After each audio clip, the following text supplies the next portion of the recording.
안녕하세요. 수요일 아침에 여러분들을 만납니다. 오늘도 좋은 아침이네요. 여러분들에게 즐겁고 또 힘차고 행복한 한날이 되기를 바라겠습니다. 우리 믿는 사람들은 말씀을 통해서 은혜를 받는 것, 그것이 큰 행복 중에 행복이 아니겠습니까? 오늘도 함께 나누는 말씀을 통해서 더불어 함께 은혜 받는 시간 되었으면 좋겠습니다. 요즘 우리가 예수 그리스도, 우리의 구주가 되시는 예수님이 어떤 분이신지 바로 기독론을 같이 살피면서 은혜를 나누고 있습니다. 영국에서 있었던 일입니다. 영국의 유명한 철학자 화이트헤드라고 하는 분이 어느 겨울날 길을 걷다가 눈 구덩이 속에 빠져있는 한 할머니를 만나게 됩니다. 그리고 도와달라는 그 할머니의 요청을 받고 기꺼이 그 구덩이 속에서 나올 수 있도록 도와주었어요. 그랬더니 이 할머니가 구덩이에서 나오면서 아이고 너무너무 고맙다고, 이렇게 고마울 때가 있느냐고, 참 이렇게 선한 일, 좋은 일을 하는 거 보니 예수님을 믿는 분인가 보시오 라고 물었습니다. 그랬더니 화이트헤드가 머리를 긁적긁적거리면서 아이고 할머니, 저는 아직까지 예수님을 믿지는 않습니다 그랬어요. 그랬더니 할머니가 아이고 보니까 머리가 희끗희끗한 게 나이가 제법 들었구만, 아직까지 예수님을 안 믿고 있으면 어떡하느냐고, 반드시 예수님을 믿어야 된다 그러면서 아주 강력하게 얘기를 하는 거예요. 조금 전에 도와주기는 오히려 화이트헤드가 도와줬는데 지금 현재 오히려 큰 소리는 이 할머니가 치고 있는 겁니다. 이 양반이 아직까지 예수님 안 믿으면 어떡하냐고, 예수님 반드시 믿어야 된다 그러면서 그런 얘기를 듣고 그날 밤에 그는 잠을 뒤척거리면서 생각해 보았습니다. 나는 오랫동안 학문을 했고 세상이 다 아는 유명한 철학자가 됐지만 나에게는 조금 전에 낮에 만났던 그 할머니와 같은 확신이 없는데 그 할머니는 어떻게 그렇게 예수님에 대한 확신으로 무장되어 있을까? 참 확신에 찬 그 할머니의 모습이 부럽기도 하고 궁금하기도 해서 바로 그 주일부터 그 가까운 교회를 찾았다고 합니다. 이 영국의 유명한 대철학자가 그 교회에 출석을 하게 되자 목사님이 굉장히 참 마음이 부담이 됐어요. 그 비상이 걸렸습니다. 저 대철학자를 갖다가 설득시켜서 참 은혜를 끼치려고 한다면 이건 보통 준비해서는 될 문제가 아니어서 그때부터 막 철학책을 갖다 열심히 연구를 하고 공부를 해가지고 그래가지고 막 주일날 되어지면은 그 목사님 딴에는 막 열정적으로 그렇게 말씀을 전했는데 이 화이트헤드는 마음의 실망을 가지게 된 거예요. 아니 나는 예수님에 대해서 알고 싶어서 왔는데 저 목사님이 얘기하는 이야기들은 예수님에 대한 얘기는 안 하고 자꾸만 무슨 철학적인 얘기를 자꾸만 하니까 마음이 실망이 돼서 어느 날 그 목사님을 찾아갔다 그래요. 목사님, 제가 철학에 대해서는 아무래도 목사님보다 좀 더 낫지 않겠습니까? 저는 철학적인 얘기 듣고 싶어서 이곳에 온 것이 아니라 그 할머니가 가졌던 예수님에 대한 그 확신, 그 확신을 좀 듣고 싶어서 예수님에 대해서 알고 싶어서 제가 교회를 찾은 겁니다. 그러니까 목사님의 얼굴이 뻘개졌다고 얘기를 하더라고요. 그래요. 정말 오늘 우리에게 필요한 것이 바로 예수 그리스도가 누구신지 바로 아는 겁니다. 예수님께 대한 확신으로 무장하는 겁니다. 이것이 오늘 교회에 필요하고 우리 온 성도들에게 필요한 부분이 아니겠나 분명히 생각합니다. 자, 그래서 우리 나의 주 예수 그리스도 이런 주제로 살펴보겠는데요. 그동안은 예수님의 성품도 살펴보았고요. 예수님의 명칭도 살펴보았습니다. 그리고 예수님의 직분도 살펴보았고요. 그분의 사역도 살펴보았어요. 그분의 사역 가운데 가장 중요한 사역은 바로 속죄 사역, 구속 사역이라는 것도 생각해 보았습니다. 오늘은 예수님에 대한 네 번째 주제입니다. 예수 그리스도가 이 땅에 오신 목적이 무엇일까? 그리고 그 목적을 이루시기 위한 그 죽음에 대해서, 예수님이 이 땅에 오신 목적과 그분의 죽음에 대해서 같이 살펴보겠습니다. 자, 인류의 오랜 역사 속에 이 땅에서 살다간 수없이 많은 사람들이 있었지만 자신의 삶의 목적을 분명히 깨닫고 그 목적을 이루며 살아간 사람은 많지가 않습니다.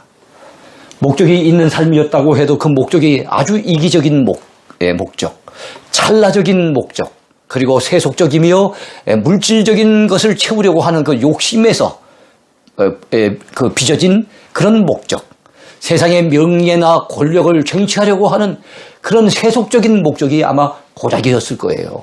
그것이 바로 대다수의 인간들의 삶의 모습이었습니다. 그런데 여러분, 우리 주님은 달라요. 예수 그리스도는 이 땅에 오신 목적이 분명했고, 그 목적은 이 세상에 오시기 전에 이미 가지고 계셨던 선한 목적이었어요. 그분은 생애의 목적을 분명히 다 알고 계셨고, 그리고 그 목적을 다 이루시고 떠나셨어요. 십자가 위에서 그 목적을 다 이루셨을 때 외치셨던 한마디 말씀이 있죠. 다 이루었다. 이 땅에 오신 목적을 분명히 다 이루신 우리 주님이셨어요. 그렇다면 주님이 이 땅에 오신 목적이 무엇이었을까요? 첫 번째, 인자가 온 것. 우리 주님이 친히 말씀하신 거예요. 당신 자신을 낮추셔서 인자라고 겸손하게 표현하셨죠.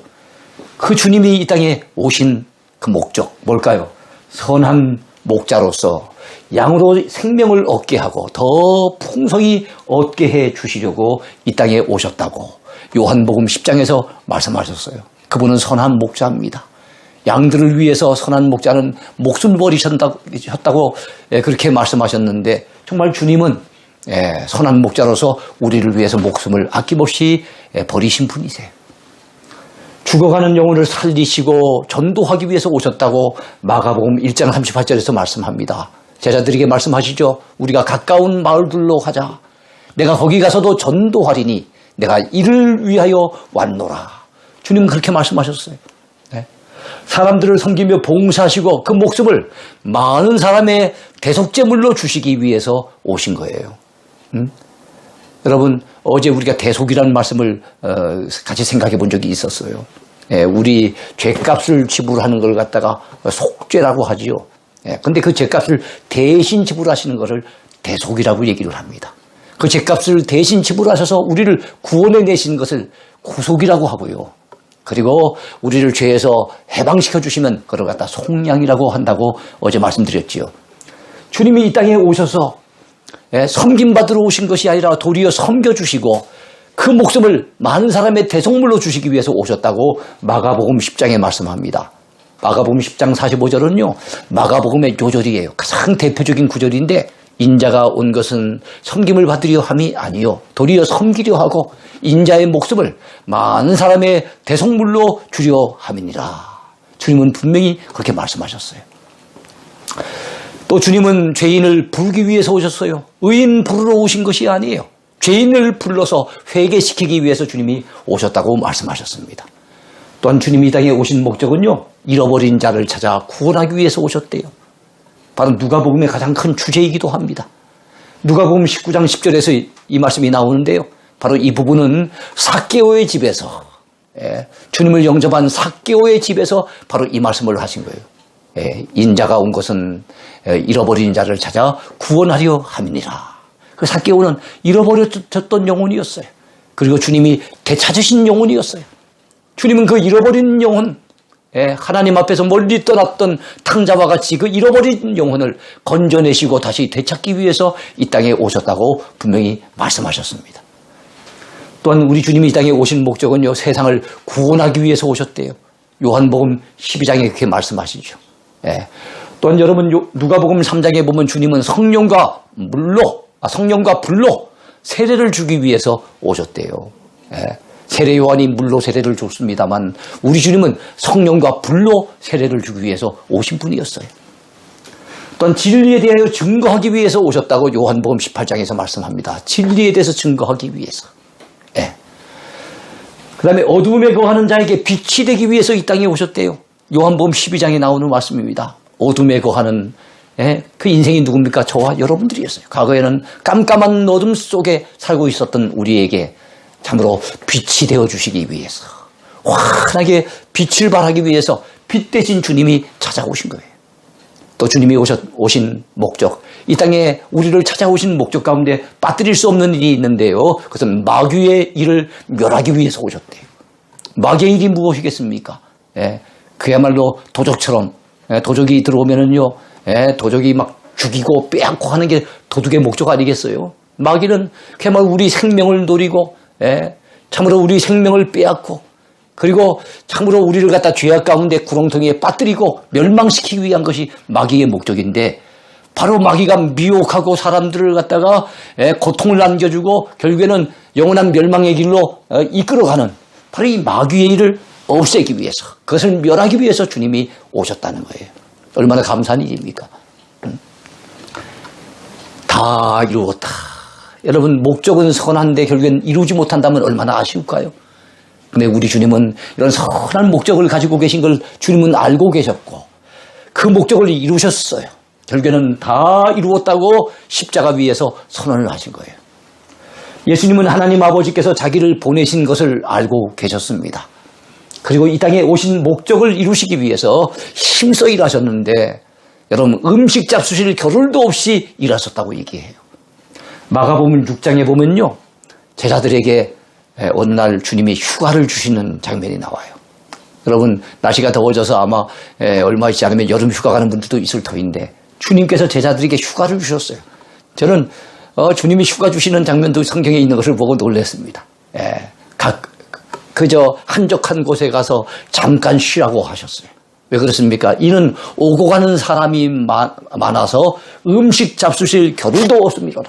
제자들이 주님을 갖다 옆에서 참 도와드린다고 음식 먹을 겨를도 없을 정도로 바쁜 것을 주님은 안타까이 여기셔서 한적한 곳에 가서 잠깐 쉬라고 휴식을 주신 거예요. 휴가를 주신 겁니다. 근데 정작 주님은 가서 쉬신 것이 아니라 늘 바쁘게 이렇게 일을 하신 거예요. 자, 하나님 아버지의 뜻을 행하는 것을 그분의 양식으로 삼으신 분이 우리 주님이세요. 하나님 아버지의 뜻을 이루기까지 모든 힘든 과정들을 감내를 하신 분이 또한 우리 주님이세요. 이 땅에 오신 목적을 이루기 위해서, 우리 인간을 구원하시고자 하는 그 목적을 온전히 이루시기 위해서 주님은 모든 어려움을 감내하셨고, 그 어려움 가운데 최고의 어려움은 뭐였습니까? 십자가를 지신 거였어요. 주님께서도 참으로 이 십자가만은 부담스러우셨던지 참으로 겟세마네 동산에서 웬만하시거든 이 고난의 잔을 내게서 옮겨달라고 하나님 아버지 앞에 구하셨지만, 하나님께서는 십자가를 지는 것이 참으로 하나님 뜻이라는 것을 참으로 예수님께서는 아시고, 결국에는 내 원대로 마옵시고 아버지의 원대로 되기를 원합니다 하면서 묵묵히 십자가의 길을, 골고다의 그 언덕길을 올라가신 분이 우리 주님이세요. 십자가를 통해 인간 구원을 이루시려는 하나님 아버지의 뜻을 그대로 받아들이셔서 여러분, 고난의 잔을 받으시고 십자가를 기꺼이 짊어지셨던 우리 주님. 십자가에서 죽으시면서 주님은 뭐라고 외치셨습니까? 뭐라고 선언하셨습니까? 다 이루었다. 이 땅에 오신 목적을 다 이루었다는 거예요. 하나님의 오랜 계획과 꿈을 다 이루셨다는 거예요. 우리 인간의 구원을 위한 길을 다 이루셨다는 거예요. 그분이 이 땅에 오신 목적을 결국엔 다 이루신 주님이셨어요.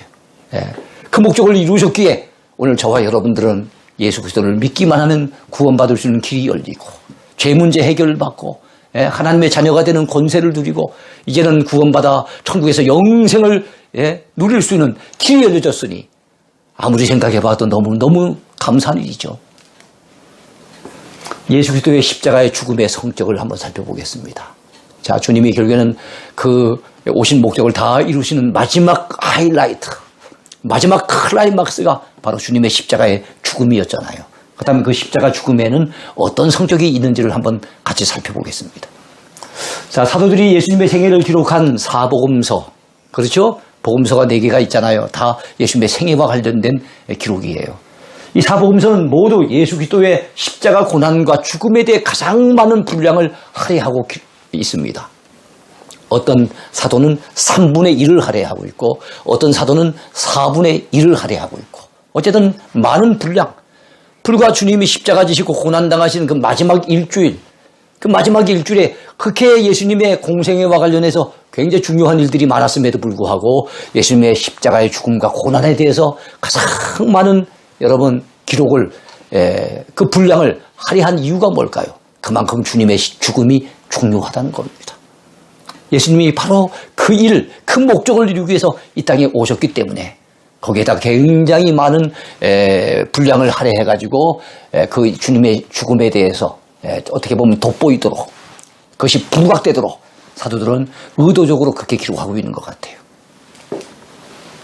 그만큼 주님의 십자가 죽으심이 중요하다는 얘기겠죠. 자, 이처럼 예수님의 십자가 고난과 죽음이 중요시되는 이유가 무엇일까요? 왜 주님이 십자가 지신 것이 이렇게 중요하고 고난당하시고 죽으신 것이 왜 이렇게 중요할까요? 그 이유를 한번 살펴보겠습니다. 그 이유는 성경이 인간 구원의 진리를 담은 책인데, 자, 성경은 우리 인간의 구원과 관련해서 하나님이 주신 선물이에요. 자, 그런데 예수 그리스도의 죽음이야말로 우리 인간의 구원을 이루기 위한 속죄적인 죽음이었기 때문에, 주님이 대신 우리 죄를 담당하시면서 십자가 달려 죽으시지 않았다면 우리 인간의 구원의 길은 열리지 않았을 거예요. 우리는 여전히 죄인으로서 우리의 죄 문제를 해결받지 못한 채 여전히 죄 가운데 그대로 있을 것입니다. 그런데 주님이 우리 죄를 대신해서 십자가 지시고 그 십자가의 죽음을 통해서 우리의 죄 문제를 다 해결해 주셨기 때문에 우리는 구원의 길이 열리게 된 거예요. 그런 측면에서 봤을 때 바로 구원과 관련된 주제를 다루고 있는 성경에서 여러분 주님의 죽으심, 우리를 구원하기 위해서 죽으신 그 십자가의 죽음이 얼마나 중요하다는 것을 알 수가 있잖아요. 그러니까 그 죽음과 관련해서 많은 분량을 할애해서 그 부분에 대해서 우리에게 전해주고자 애썼던 것입니다. 복음서가 예수 그리스도의 오신 목적과 그분의 인격 그리고 그분의 사역에 대해 기록하는 책이라면 여러분 예수님의 십자가 죽음은 그분이 오신 목적의 성취요, 그분의 그 모든 사역의 클라이막스에 해당되는 것입니다. 그러니까 그 부분을 부각시킬 수밖에 없겠지요. 네. 자, 그러기에 예수님의 십자가의 죽음은 성경의 그 어떤 주제보다도 중요한 문제인 것입니다. 여러분, 인간의 죽음은 자신의 죄의 결과에 있잖아요. 그죠? 우리는 우리의 죄값으로, 죄의 삭은 사망이요. 그랬으니까 죄값으로 우리는 죽잖아요. 그런데 예수 그리스도의 죽음은 자신의 죄와는 아무 상관이 없는, 예수님의 죄 때문이 아니라 우리 죄 때문에 죽으신 거예요. 그분은 무죄하신 분이셨어요. 네. 예수 그리스도의 죽음은 구약 예언의 성취였습니다. 이미 구약에 주님이 고난당하시고 죽으실 것이 예고되어졌는데 바로 그 예고가, 그 예언이 그대로 성취가 된 겁니다.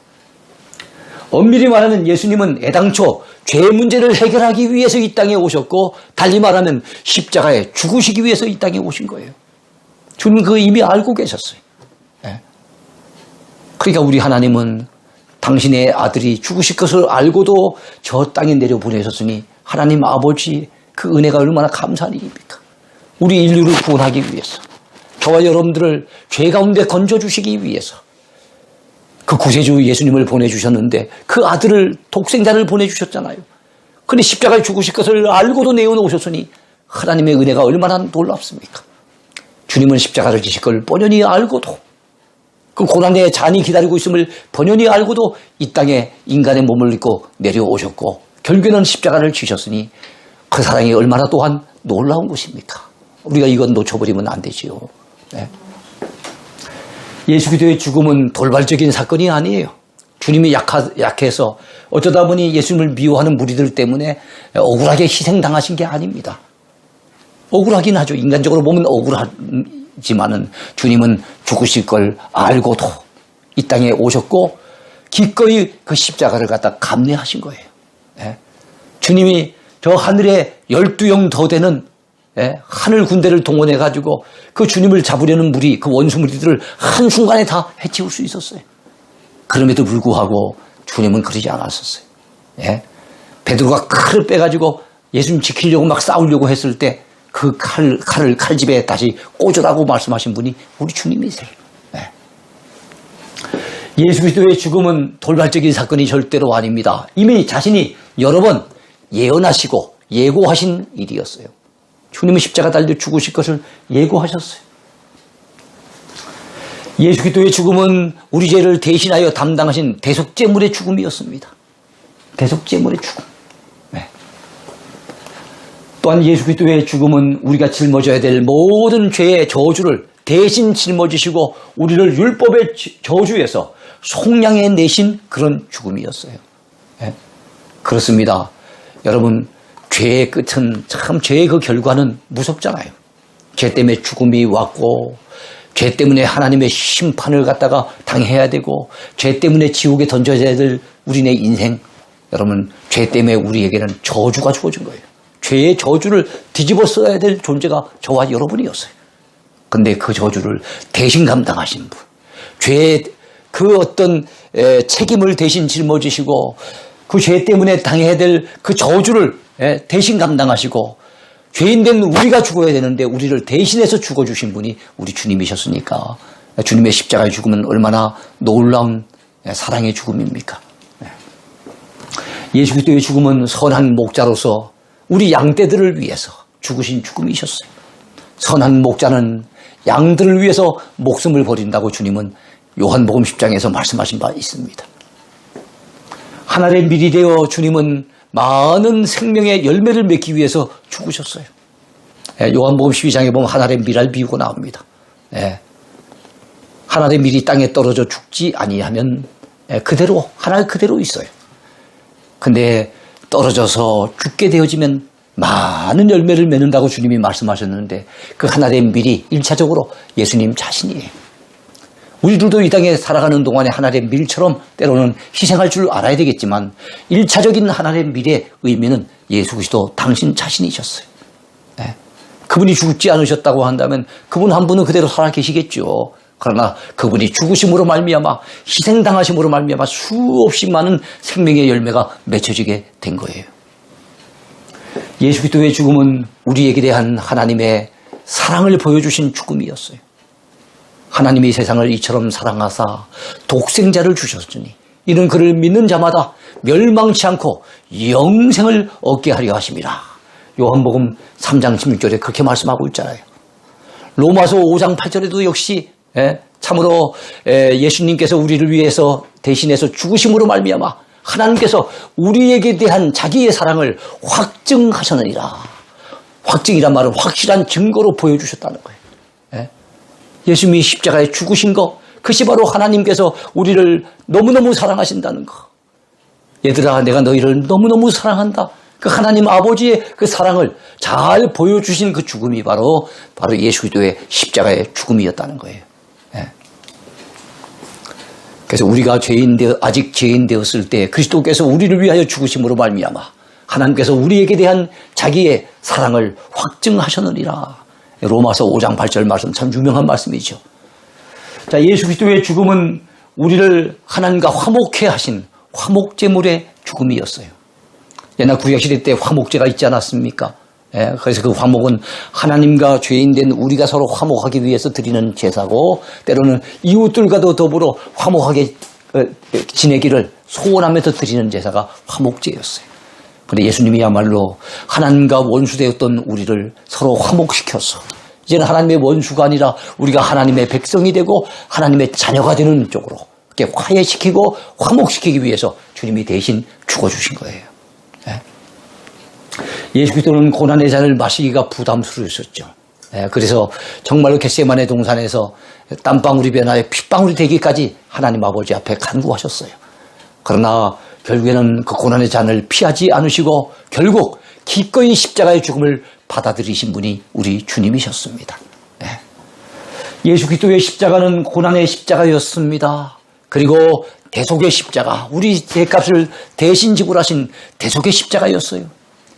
그리고 인간 구원을 위한 하나님의 뜻을 다 이루신 십자가였습니다. 그리고 그 주님의 십자가는 순종의 십자가였습니다. 아버지 뜻이라면 그 길을 걸어가신 거예요. 내 원대로 마옵시고 아버지의 원대로 되기를 원하면서 묵묵히 십자가를 지고 순종의 걸음을 옮기신 거예요. 그리고 주님의 십자가는 사랑의 십자가였어요. 사랑의 십자가. 하나님이 우리를 얼마나 사랑하신다는 것을 보여주신 십자가. 주님이 우리를 또한 얼마나 사랑하신다는 것을 잘 나타내신 그 십자가였어요. 본래 십자가는 죄수를 매달아 죽이던 로마 제국의 참혹한 사형틀이 아니었습니까? 그런데 예수 그리스도께서 인간 구원을 위해 달리신 이후에, 그 십자가에 달리신 이후에는 십자가의 의미가 달라졌어요. 무시무시한 사형틀이 아니라 사람들이 굉장히 혐오스럽게 느끼는 그런 사형틀이 아니라 십자가가 구원의 상징이 됩니다. 사랑의 상징이 됩니다. 평화의 상징이 되었어요. 승리의 상징이 되었습니다. 얼마나 감사한 일입니까? 그래서 유럽의 나라들 가운데 보면요, 십자가가 들어있는 나라들이 엄청 많습니다. 예. 그리고 병원에도 십자가가 있잖아요. 그리고 적십자, 이런 세계적으로 참 선한 일을 하는 적십자사 같은 데도 십자가가 들어가 있고, 예, 성도들이 십자가를 갖다 목걸이를 하기도 하고 배지를 달기도 하고, 예, 십자가에 대해서 얼마나 좋아합니까? 교회들마다 십자가가 참 종탑 위에 매달려 있잖아요. 이제는 이 십자가가 너무 귀한, 그야말로 구원의 상징이요, 사랑의 상징이요, 평화의 상징이요, 승리의 상징이 되었잖아요.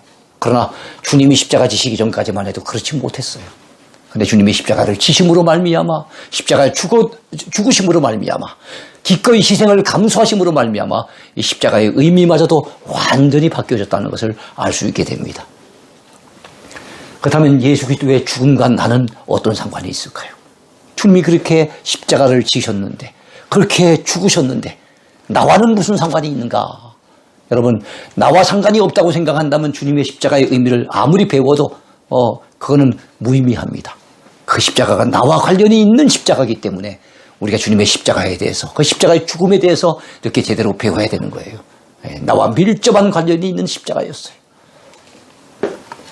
예수님이 내 죄를 위해 죽으시기 전에 나는 죄로 인해서 여러분 영혼이 죽어 있었어요. 영적으로 죽어 있었던 존재입니다. 너희의 허물과 죄로 죽었던 너희를 살리셔도다. 에베소서 2장 1절에 보면 그렇게 나왔잖아요. 영적으로 죽어 있었는데 하나님의, 그리고 뭐였습니까? 원수였어요. 하나님의 진노의 대상이었어요. 그랬던 우리였는데 주님이 죽으심으로 말미암아 어떻게 됐습니까? 나의 과거의 이력서, 너무나 부끄럽고 처참한 자화상이었음에도 불구하고 주님이 죽으심으로 말미암아 우리 이제 달라진 거예요. 예? 예수님이 십자가에서 피를 흘리시며 죽으신 것은 순전히 나의 죄 때문이지요. 예? 나의 죄 때문에 빌라도의 뜰에서 채찍에 맞으신 예수님을 한번 생각해 보십시오. 예? 저와 여러분이 죄가 없었다고 한다면 주님은 이 땅에 오실 이유도 없고 십자가를 지실 이유도 없었어요. 예.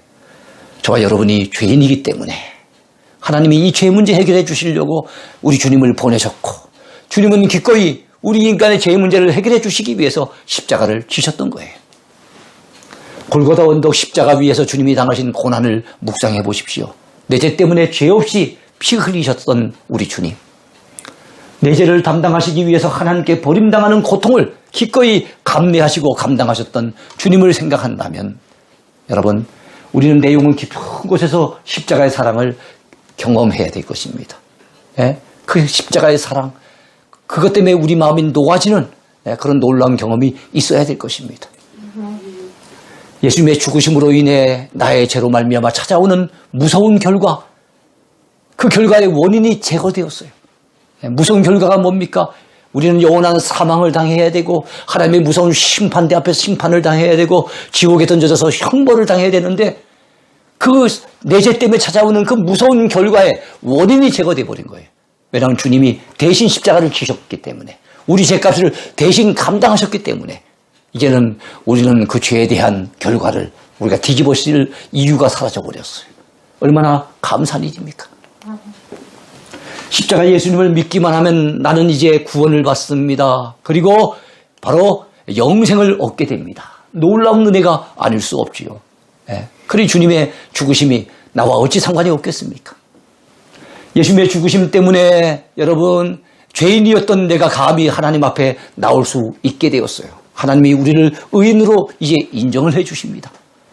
과거 같으면 감히 꿈도 꿀 수 없었던 일들이 십자가의 예수님 덕분에 내게 일어난 것이에요. 예수님이 죽으실 때 나의 옛사람도 함께 죽었어요. 이제 주님을 믿는 믿음 안에서 새로운 나의 삶이 시작이 된 겁니다. 누구든지 그리스도 안에 있으면 새로운 피조물이라, 이전 것은 지나갔으니 다 새 것이 되었도다. 우리가 주님 덕분에, 주님의 십자가의 죽음 덕분에 하나님 앞에 새로운 피조물로 살아가게 됐어요. 나를 위해 죽으신 예수님 덕분에 나는 이제 죄에서 여러분 깨끗함을 입게 됐습니다. 이제는 하나님의 사랑이 되고, 사랑의 대상이 되고, 하나님의 자녀가 됐습니다. 하나님의 자녀가 되는 권세를 누리게 됐어요. 나를 위한 예수 그리스도의 죽음이 나를 완전히 새 사람으로 만들어 놓은 거예요. 얼마나 감사한 일입니까? 여러분, 어느 추운 겨울날에 있었던 일이에요. 달리던 기차가 갑자기 기관 고장을 일으켰대요. 그래서 갑자기 정차하게 된 거예요. 그래서 갓난아기를 업은 어머니가 간이역에 당도한 줄로 착각을 하고 기차에서 그만 내리고 말았어요. 얼마 후에 기차는 떠나갔습니다. 여러분, 그 추운 날씨, 눈이 한참 내려있는 그 겨울 날씨 속에 기차는 떠나가고 이 여인은 아이를 업은 채 덩그러니 혼자 남겨지게 된 거예요. 어머니는 아기를 안고 들에서 헤매다가 결국 어느 다리 밑에서 얼어 죽게 되었다고 합니다. 참으로 안타까운 일이 생기게 된 거예요. 순간의 실수가 이렇게 된 겁니다. 차를 몰고 들길을 지나가던 선교사가 그 모자를 발견했을 때는 조금 늦은 시간에 발견했어요. 조금 일찍만 발견했다면 살릴 수도 있었는데 어머니는 죽어 있었습니다. 그런데 죽은 어머니의 가슴에는 아직까지 죽지 아니하고 울고 있는 갓난아이, 이 갓난아기가 안겨서 울고 있었던 거예요. 아직 살아있었던 거예요. 선교사가 보니까 그 어머니는 사랑하는 갓난아기를 살리려고 자기의 겉옷을 다 벗어서 있는 대로 다 벗어서 아기를 온통 감싼 채 자기 자신은 벌거숭이가 되어 죽어 있더라 합니다. 여러분, 이 어린 갓난아기는 선교사의 주선으로 결국은 살아나게 되고 미국으로 건너가서 거기서 공부를 하며 성장하게 되었습니다. 대학생이 되었을 때쯤 자기 어머니의 죽음에 대한 이야기를 선교사로부터 뒤늦게 전해 듣게 됩니다. 이 아들은 어느 날 선교사를 재촉하고 부탁을 해서 선교사와 함께 한국에 들어왔습니다. 추운 겨울날 자기 어머니가 죽었던 그 다리 밑에 찾아간 이 아들, 옷을 훌훌 벗어던지고 한동안 엉엉 소리내어 울면서 아들은 외쳤다고 합니다. 어머니, 얼마나 추우셨어요. 그날도 이렇게 추웠겠지요. 어머니, 저를 대신해서 죽으셨는데 저는 이제 어떻게 살아야 하나요? 한동안 울면서 자기를 대신해 죽었던 그 어머니를 생각하며 통곡했다고 합니다. 그 아들은 어머니의 죽음이 결코 헛되지 않도록 하기 위해서 그 이후 그 누구보다도 열심히 살아가기를 다짐했다고 합니다. 이 사연은 여의도 순복음교회 조용기 원로 목사님이 실제로 그 아이를 건져냈던 선교사님으로부터 직접 들은 이야기라고 해요. 이 어머니의 고귀한 희생은 우리 예수님의 십자가 희생을 보여준 죽음이라고 감히 비유할 수가 있을 것 같습니다. 예수님의 죽음이야말로 우리를 사랑하셔서 우리 죄를 대속하시려고 십자가에서 자신의 모든 것을 아낌없이 내어주신 희생적인 죽음이었어요. 하늘의 미랄이 되신 거룩한 죽음이었어요. 여러분, 그 아들이 어머니는 나를 위해서 아낌없이 나를 살려주시려고 당신 자신을 아낌없이 내어주셨는데 내가 이제는 어머니를 위해서 어떻게 해야 합니까? 내가 앞으로 어떻게 살아야 하나요? 외마디 참으로 참 외침을 가졌었는데요. 우리 역시도 그 아들과 같은 고민을 가지고 하나님 앞에 기도해야 될 거예요. 주님은 나를 위해서 아낌없이 생명을 내어주셨는데 주님, 저의 남은 생에는 어떻게 살아가야 하겠습니까? 주님이 저를 위해서 아낌없이 희생하시고 모든 것을 내어주셨는데 저는 남은 생에 주님을 위해서 무엇을 하며 살아야 하나요? 이런 질문을 가지면서 오늘 강의를 마치려고 합니다. 우리의 남은 생에 우리를 구원해 주신 예수 그리스도, 그분의 영광 위에, 그분의 복음을 위해 살아가는 저와 여러분 모두가 됐으면 좋겠습니다. 오늘 강의 여기까지입니다. 감사합니다.